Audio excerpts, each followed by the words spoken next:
اصل انت لو ما عملتش تريبل من ارسنال يبقى انت كده بتنتحر فانتازيا. ازيكم يا جماعه وحلقه جديده من برنامج ديدلاين للجوله 37 من فانتسي الدوري الانجليزي. هي الناس واخده بالها ان البرنامج اسمه ديدلاين والكلام ده؟ ما اكيد انا عايزهم ياخدوا بالهم. ما هم اكيد اخدين بالهم. لا مش واخدين بالهم. هم يا عم اللي هو يا عم في اتنين على اليوتيوب كده بيعملوا فيديوهات وبتاع. لا يا جدعان احنا عندنا برنامج وعندنا برنامج جامد وبينافس صح اسمه ديدلاين. وعندنا برنامج تاني بحكايات برضه. اوف يا خبر ابيض، ده البرنامج الاساسي. لا ده الاساسي والتاني الاحتياطي. طب خلينا نركز في المهم. بلاش افات بالله عليك. خلينا نركز في نذاكر. طيب خلينا نركز على المهم واللي هيشغل بال كثير من الناس، وهو هنجيب مين من ارسنال. ايه ده؟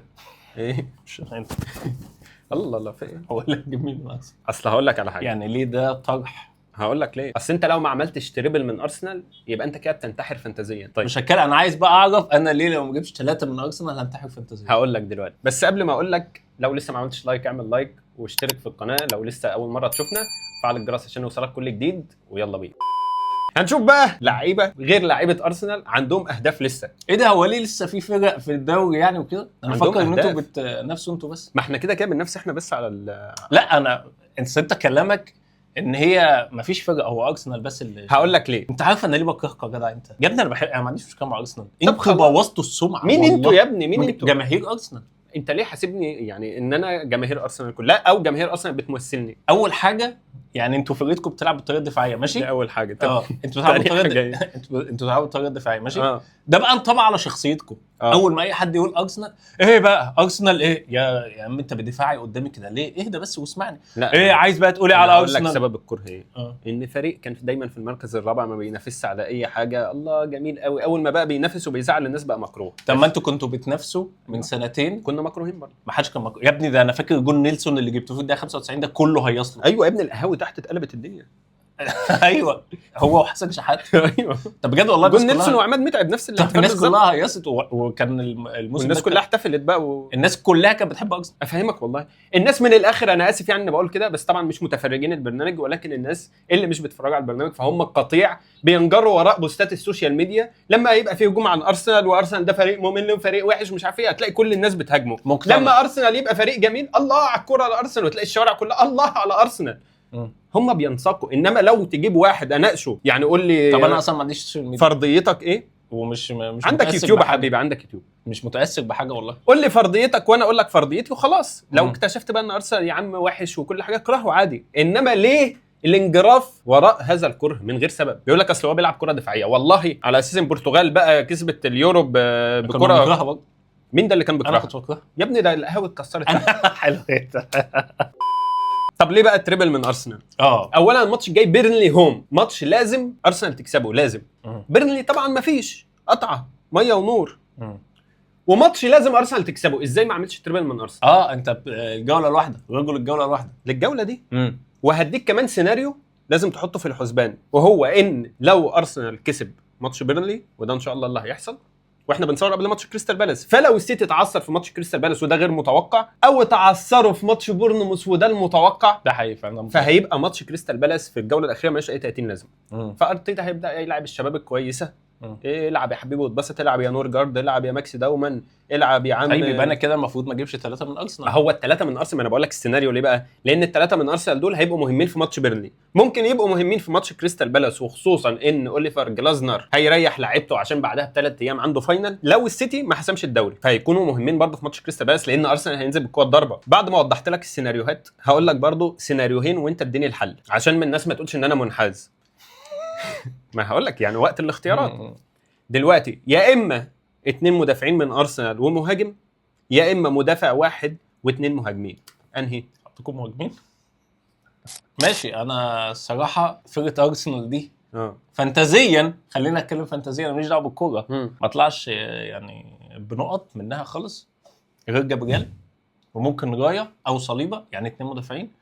ولو عندك مكان فاضي في الهجوم ممكن تجيب جيوكريس. دلوقتي عندك لويس سكيلي وموسكيرا حلوين جدا، الاثنين ديفرنشالز. لا ما تجيبهمش. بس بقول لك ايه، اتفرجت على الماتش اللي فات ده، الواد كالافيوري كان خطير جدا. ما هو بس يعني مش عارف، حاسس ان حسيت الجون مش عنده. طب والله كالافيوري يبقى حلو، مش سكيلي ولا موسكيرا. اصل سكيلي نص ملعب دفاعي، او يعني بيطلع الكوره وبيستلم تحت ضغط وكده، مش علاقه بالاجوان والكلام ده. طيب الهجوم الاهم ساكا جيوكريس طبعا. جيوكريس، تروسر، جيوكريس ايزي. جيوكريس طبعا. جيوكريس اهم واحد من الاربعه. ايوه. ده بالنسبه لابطال الدوري. بالنسبه للوصيف بقى حلو والله، حقكم والله. بالنسبه للسيتي انا شربت مقلب كبير قوي، هو شركي. ما انا شربته وكابتنته، يا رب يعمل حاجه النهارده بقى. انت كابتنته؟ والله وطلع في الدقيقه 59. طب ابدا، انا مش قلت لك انت تروح تقفل اي حاجه وتروح تشتري هالاند وكابتنه؟ يا عم محظوظ قوي والله. انا ليا دعوه بالحظ يا جماعه. والله محظوظ، كلها دراسات يا محظوظ يا ايرلينج، كلها دراسات. ماشي يا عم. واللي انا شايفه للاسف طبعا ان هو فايق الايام دي هو دوكو. بس هل دوكو كل ماتش هيحط ار2؟ شكلها كده يعني شكلها مستمرين، وحاسس ان هو بيعتمد عليه بشكل كبير قوي، يعني هو مش بيطلع من الملعب فهو بيعتمد عليه، فممكن خليك مع دوكو. طبعا هالاند لا غنى عنه. اورايلي انا بقى من وجهه نظري والله 2 بس من السيتي كفايه. عندهم ليه لسبب والله. عندهم بورنموث واستون فيلا، هو بقى من الفرق المتبقيه اللي لسه عندها اهداف هم بورنموث وايفرتون.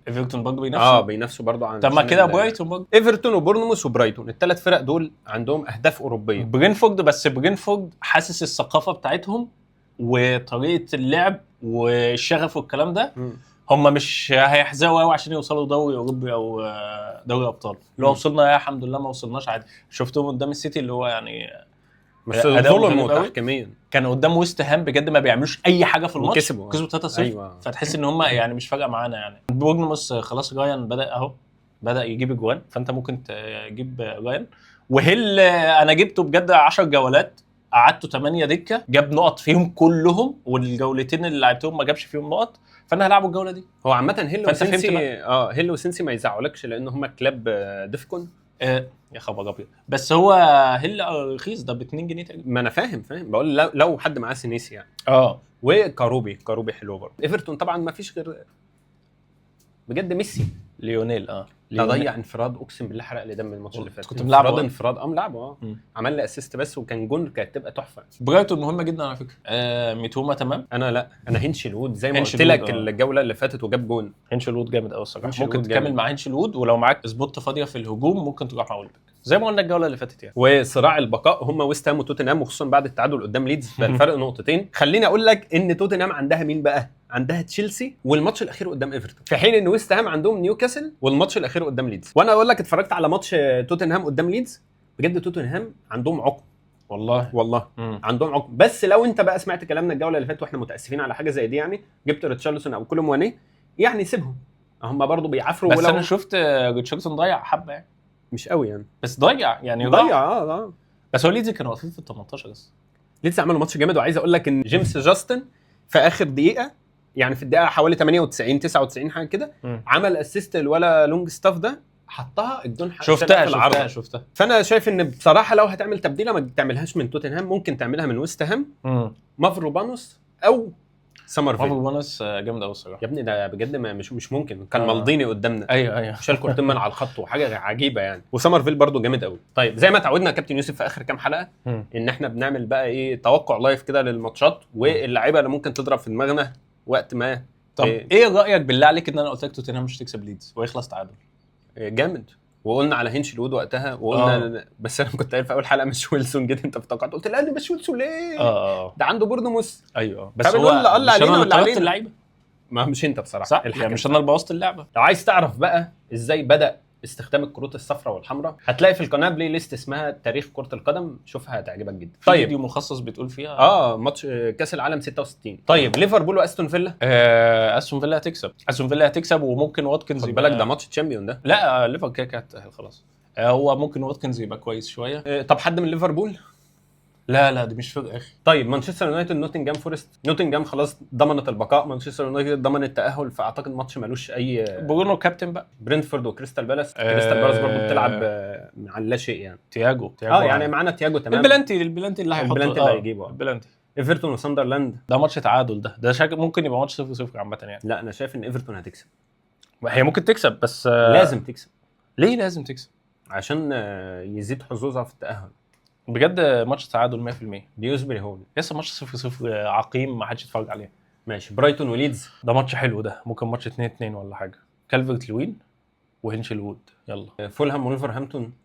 ده هاري ويلسون. هاري ويلسون. ويست هام ونيوكاسل. ويست هام ونيوكاسل ده ماتش موت ده يا اسطى. ويست هام يعني عندهم عقم، مش عارفين، اللعيبه مش مساعده خالص، اللعيبه ضعاف قوي يا اسطى، الكواليتي بتاعتهم وحشه جدا. عندك يا عم سمرفيل وبوين يا اسطى فرنانديز في نص الملعب. اللعيبه دي اصلا 60%، الباقي بقى بجد صفر يا اسطى. وان بيساكا وديوف والواد اللي جنب توديبو دول ما عرفوش يلعبوا كوره اصلا. انا اعتقد ويست هام هتهبط بصراحه يعني. لا انا اعتقد ان ويست هام هي اللي هتكسب. لا يعني ماشي، اعتقد ان ويست هام هتكسب وسمرفيل هيحط واحده كمان. يعني ويست هام هي اللي هتفضل في الدوري. انا مش شايف كده خالص الصراحه. ارسنال وبيرنلي، يعني انا بقول الماتش ده 5 مثلا لارسنال. تخلصوا جوانكم كلها في ماتش في الامارات قدام فريق هابط ما بيعرفش يدافع، بقى يكسبنا الدوري بجد. 5 مرتاح. انا اقول 2-0 مثلا، وجيو يحط بلانتي لا الجيو هيجيب 2 في ايزي يجيب جول مثلا. الجيو هيجيب 2 وهكابتنه. هتكابتنه؟ هتكابتن جيو؟ هو معاك اصلا؟ طيب ايرلينج وبورنموث. حلوه. انا بصراحه شايف الماتش ده بورنموث يا هتكسب يا هتتعادل. انا شايف كده برضه، وشايف ان رايان ممكن يحط واحده من عند اوغيلو لما يسيب مكانه، وكاروبو يحط واحده من بعيد كده. يا سلام عليكم، انت شايف الماتش 2-1. طيب وجون السيتي مين اللي هيجيبه؟ ايرلينج. انا بقول لك جون السيتي اللي هيجيبه هو برناردو سيلفا. توتنهام وتشيلسي. انا شايف الماتش ده 0-0 مثلا. انا شايف الماتش ده للاسف يعني تشيلسي هي اللي هتكسب. ليه للاسف؟ عشان توتنهام هتهبط. هو انت في حد من بعمل ان انا بحبهم يا ولا بعمل ان هم صعبانين عليا. طيب هنكابتن مين؟ خلاص انت قلت برونو وانا قلت جيوكريس. في حد ثالث؟ ممكن اي حد من الارسنال، ممكن تكابتن جابرييل على فكره. جابرييل. لو وصلت لحد هنا ما تنساش تعمل لايك وسبسكرايب، ونشوفكم على خير ان شاء الله الفيديو الجاي، وهتكون الوداعيه، ويا رب تجيبوا نقط كتير. السلام عليكم. خلينا نركز في المهم يا كابتن يوسف. في مكوه تحت ماشي. ده المشترك اللي انت لو فصلته كل حاجه. اصل انا هقول لك، انت عارف انا عندي طرمبه من الحاجات دي ليه؟ كنت قاعد قبل كده وانا صغير، وانا كان ورايا مكتبه زي دي. ماشي، انا اتخيل ان المكتبه دي كده، وكان في سلك متدلدل. ماشي، فانا عندي فضول اعرف ده ايه، فبدل ما اقوم واشوف واعرف السلك ده يعني مخرجه منين وبتاع، فضلت اشد لحد ما لقيت مكوه في وشي. ومكوه اللي هي الحديد يعني. بص، واجمل لحد دلوقتي والله. كان بهزر والله العظيم. عندي المكوه اللي هي بيكوب برجليهم دي. مكوه